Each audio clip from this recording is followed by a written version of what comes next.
आजकाल financial freedom हा शब्द इतका सामान्य झाला आहे की अनेकदा त्याचा अर्थ खूप साधा करून सांगितला जातो. जास्त पैसे कमवा, जास्त इन्व्हेस्ट करा आणि एक दिवस फायनान्शियली फ्री व्हा. पण कदाचित फायनान्शियल फ्रीडम मिळवणं तितकंसं सरळ नाही, कारण तो फक्त पैशांचा विषय नाही, तर सायकोलॉजी, प्रायोरिटीज, सवयी आणि डिसिजन मेकिंगचा विषय आहे. फायनान्शियल फ्रीडम म्हणजे बँकेत किती पैसे आहेत हे नाही, तर पैशांबद्दल तुमचा विचार करण्याचा दृष्टिकोन कसा आहे हे आहे. आणि फायनान्शियल फ्रीडम हे डेस्टिनेशन जरी असले तरी तिथे पोहोचणं ही फक्त सुरुवात असते. ती टिकवून ठेवणं ही सतत चालणारी प्रोसेस असते आणि ती प्रत्येकासाठी वेगळी असते. कारण दोन लोकांची इन्कम समान असली तरी जबाबदाऱ्या, परिस्थिती आणि जीवनाचा भार वेगळा असू शकतो. आणि इथून सायकोलॉजीची खरी सुरुवात होते. समजा ए आणि बी दोघांनाही 10,000 रुपये सॅलरी हाईक मिळाली. ए ने ती SIP मध्ये ऍड केली, तर बी ने आयफोन घ्यायचं ठरवलं. पैसे समान होते, ऑपॉर्च्युनिटी सुद्धा समान होती, पण दोघांच्या मेंदूने त्या पैशाचा अर्थ वेगळा काढला.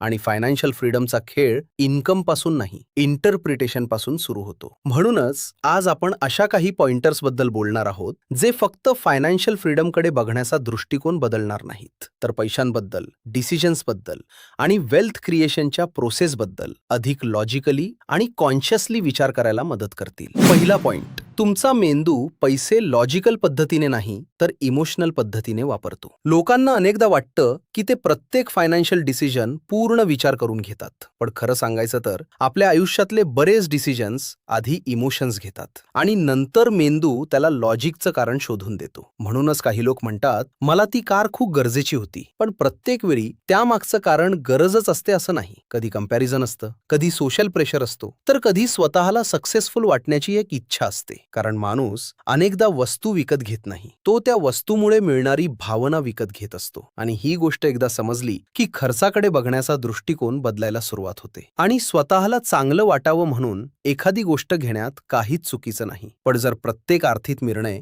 फक्त त्या क्षणाच्या भावनांवर घेतला गेला तर फायनान्शियल फ्रीडमच्या आधी फायनान्शियल डिपेंडन्सी तयार होण्याची शक्यता वाढते. कारण क्षणिक आनंद पटकन मिळतो, पण त्याची किंमत अनेकदा फ्युचर फ्रीडम भरत असते. म्हणून कधी कधी थोडं थांबून शांतपणे विचार करून प्लॅन केलं तर इमोशन्स आणि लॉजिक हे एकमेकांच्या विरोधात काम करत नाहीत, तर एकत्र येऊन जास्त चांगले डिसिजन्स घडवतात. दुसरा पॉइंट, तुमच्या कोर झोनच्या बाहेरची गोष्ट असेल तर इगो नाही, एक्सपर्ट निवडा. हा असा पॉइंट आहे ज्याबद्दल खूप कमी लोक बोलतात. समजा तुम्ही एखादी प्रॉपर्टी घेत आहात, तुम्ही युट्यूबवर 20 व्हिडिओज पाहिले, गुगलवर रिसर्च केलं, अनेक ओपिनियन्स ऐकले, पण प्रॉपर्टीचे लीगल डॉक्युमेंट समजण्यासाठी लॉयरची जागा युट्यूब कधीच घेऊ शकत नाही, कारण माहिती आणि समज यामध्ये खूप मोठा फरक असतो. तसंच इन्व्हेस्टमेंटसाठी ॲडवायझर्स असतात आणि त्यामागेही एक सायकोलॉजी असते. कारण तुमच्या प्रायोरिटीज, रिस्पॉन्सिबिलिटीज, रिस्क घेण्याची क्षमता या गोष्टी जितक्या एखादा चांगला ॲडवायझर समजू शकतो, तितक्या कोणतंही AI किंवा रेडीमेड फॉर्म्युला समजू शकत नाही. कारण इन्व्हेस्टमेंट फक्त रिटर्न्सवर चालत नाही, ती तुमच्या आयुष्याच्या कॉन्टेक्स्टवरही चालते. आणि सक्सेसफुल लोक सुद्धा प्रत्येक गोष्ट स्वतः करत नाहीत, ते अंतिम निर्णय स्वतः घेतात, पण त्या निर्णयासाठी लागणारे इनपुट्स,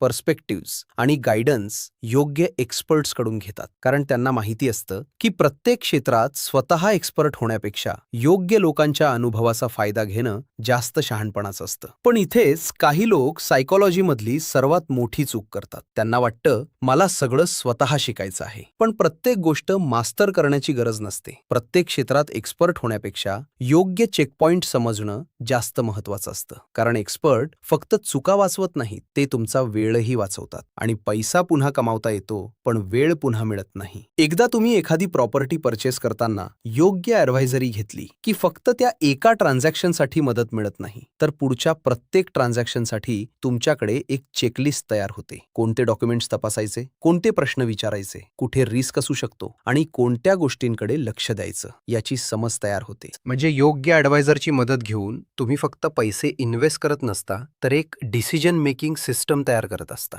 जे पुढच्या अनेक वर्षांपर्यंत तुमच्या उपयोगाचं ठरू शकतं. तिसरा पॉइंट, लंप सम पैसा तुमचा IQ नाही तर सायकोलॉजी टेस्ट करतो. बोनस आला, बिझनेस प्रॉफिट आला, इनहेरिटन्स मिळाली किंवा अचानक अकाउंटमध्ये 10 लाख रुपये आले, अशा वेळी पैसा बदलत नाही, तर अनेकदा माणसाचा विचार करण्याचा पॅटर्न समोर येतो. कारण अचानक आलेल्या पैशामध्ये आणि महिन्याच्या सॅलरीमध्ये एक सायकोलॉजिकल फरक असतो. सॅलरीसाठी आपण मेहनत केलेली असते, त्याचं प्लॅनिंग केलेलं असतं, पण अचानक आलेला पैसा अनेकदा मेंदूला एक्स्ट्रा किंवा फ्री मनी वाटतो. आणि इथे साधारणपणे 2 प्रकारचे लोक दिसतात. एक विचार करतो, जीवनात एकदाच मिळालंय, एन्जॉय करू, कार अपग्रेड करू, ट्रिप करू किंवा काहीतरी मोठं घेऊ. दुसरा विचार करतो, हा पैसा फ्युचर इन्कम मध्ये कन्व्हर्ट कसा करता येईल, कारण त्याला माहिती असतं की पैसा खर्च झाला की त्याची व्हॅल्यू संपते, पण योग्य ॲसेटमध्ये गेला तर तो फ्युचर कॅश फ्लो तयार करू शकतो. आणि सायकोलॉजी मधला इंटरेस्टिंग भाग हा आहे की अचानक मिळालेल्या पैशासाठी आपण तितकी इमोशनल अटॅचमेंट ठेवत नाही, कारण तो पैसा कमावण्यासाठी रोजचा संघर्ष केलेला नसतो. म्हणूनच फ्री वाटणारा पैसा सर्वात लवकर खर्च होतो. म्हणून अनेक लोक बोनस आला की आधी लाईफस्टाईल अपग्रेड करतात,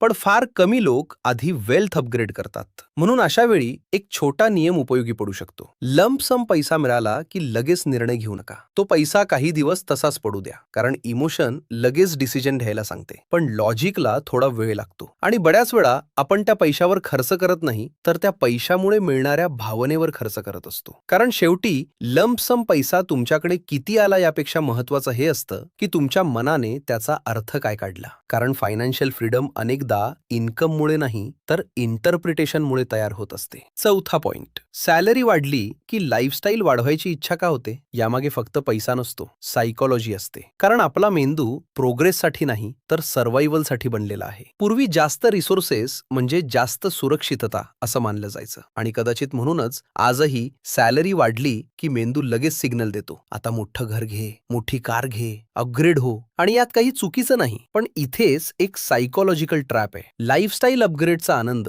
काही काळानंतर नॉर्मल होतो आणि मग पुन्हा पुढच्या अपग्रेडची इच्छा निर्माण होते. पण वेल्थ तयार करणारे लोक एक वेगळी सवय ठेवतात. ते इन्कम वाढली की लाईफस्टाईल नाही, ॲसेट्स वाढवतात. कारण त्यांना माहिती असतं लाईफस्टाईल तुम्हाला आनंद देतं, पण ॲसेट्स तुम्हाला ऑप्शन्स देतात. पाचवा पॉइंट, लायबिलिटी म्हणजे फ्युचर इन्कम आजच विकणं. कार EMI, फोन EMI किंवा अननेसेसरी लोन्स हे फक्त मंथली पेमेंट्स नसतात, तर फ्युचरमधल्या तुमच्या फ्रीडमवरचा एक प्रकारचा ताण असतो. होम लोन काही वेळा एक्सेप्शन असू शकतो, कारण तुलनेने कमी इंटरेस्ट आणि लॉंग टर्म ॲसेट क्रिएशन असतं, पण बाकी प्रत्येक EMI एक प्रश्न विचारते, तू आजची इच्छा पूर्ण करतो आहेस की उद्याचं स्वातंत्र्य विकतो आहेस? सहावा पॉइंट, ॲसेट घेण्याआधी स्वतःला हा प्रश्न विचारा, रिटर्न कुठे जास्त आहे? लोक सुरक्षित वाटतं म्हणून रेसिडेन्शियल प्रॉपर्टी घेतात, पण जर एखादं मशीन बिझनेसमध्ये 15% अॅन्युअल रिटर्न देत असेल, कमर्शियल प्रॉपर्टी जास्त कॅश फ्लो देत असेल किंवा एखादा बिझनेस ॲसेट जास्त व्हॅल्यू तयार करत असेल, तर फक्त लोक घेत आहेत म्हणून निर्णय घेऊ नका.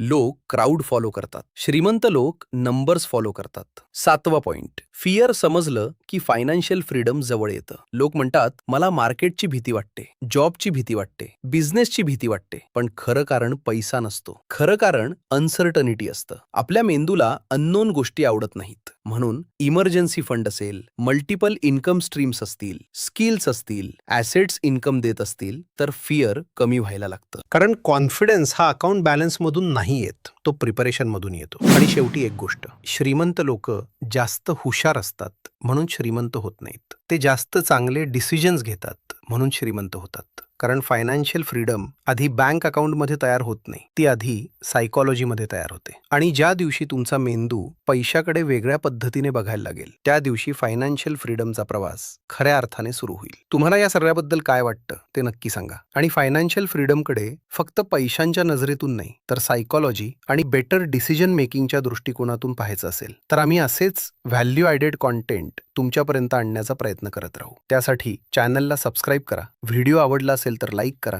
आणि ज्यांना याची गरज वाटते त्यांच्यापर्यंत नक्की शेअर करा.